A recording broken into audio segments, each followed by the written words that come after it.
But going through high school learning, which really narrows it down to two things to start with, and one is how do we get here, right? There's only two possibilities, right? It's either we evolved over millions and millions of years from nothing to something, and became fish, and then birds, and then monkeys, and then right. I mean, that's what science teaches.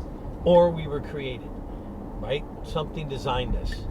Just like somebody builds a house, they have to design it. Someone's got to design the house. Right? So, is that the verdict for you out on that? Do you know which side? Have you thought about that? Like, wait, what do you mean? Well, in other words, were you created? Do you think you were created, made by a designer? We'll say God, if you want to say that, or intelligent design.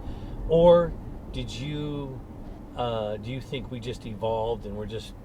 Because if we just evolved, then there really is no purpose other than what we can do whatever we want to do. Frankly, it doesn't matter.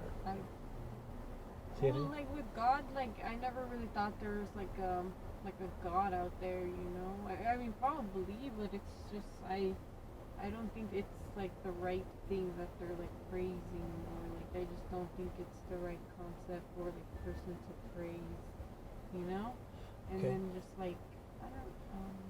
No, that's interesting. But why would that be? There's specifically not to praise. Maybe it's because the world's kind of a mess, or is it because? I mean, yeah, the world's a mess. Like everybody, when you pray to God and you're telling Him like, oh, like I really pray that my son doesn't get drunk tonight and gets in a car accident, you know? And then the son gets drunk and gets in a car accident. And so. Like it just doesn't make sense for like it to work, or like you know how it'll supposedly work for some people or whatever, you know. But like I don't know. I mean, I feel like just certain people they have those miracles, but I don't really like follow that type of stuff myself. Gotcha. Yeah.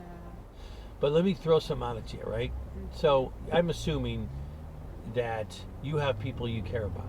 Yeah. Right? There's people you care about. You have a relationship. You trust them. You love them. Yeah.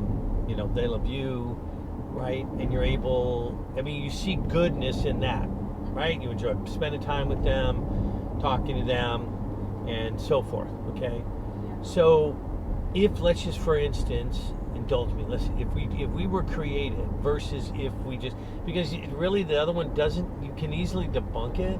No matter how scientific people are or how many degrees they have, you cannot, it's scientifically impossible to get something from nothing. Yeah. Somewhere, something had to start it. So let's say there was a creator, made us, and he just dropped us here to figure it out. Doesn't make sense because the creation would be us, can't be greater than the creator. We can't have attributes that the creator doesn't have. Right? It wouldn't make. And so if the creator can make us to love and care, and the evil part or the messed up part of the world aside, let's set aside for a second, he's got to have those attributes, he or they or it or whatever. God has got to have those attributes to give us personally. But it's the same thing as if I was a car maker, right? And I was, my boss comes to me and says, go build a car, and I'd be like, okay, I'm gonna go build a car. What do you need it for? What is it going to do? Is it going to haul people? Is it going to haul hay bales in the back? Is it, does it need to get gas mileage, electric? I cannot build it until I know what I'm designing. Okay, so I kind of picture it as that. It's got to be the same way with God. If you think about it, like he's at his heavenly desk, and he's designing, right? He's designing Natalie, right? You said. I mean, he, not just your physical attributes, but what about you, your personality traits, your talents, your gifts, things that he designed you for a purpose. It only makes sense, right? I mean, logically. Otherwise, yeah, I'd question the same thing, right? Like why are we here? What are we doing? And why is the world so messed up? There is an answer for all that, by the way. But when I kind of started discovering that stuff, and I'm realizing that very clearly there's a purpose for me. My job, though, is to seek what that purpose is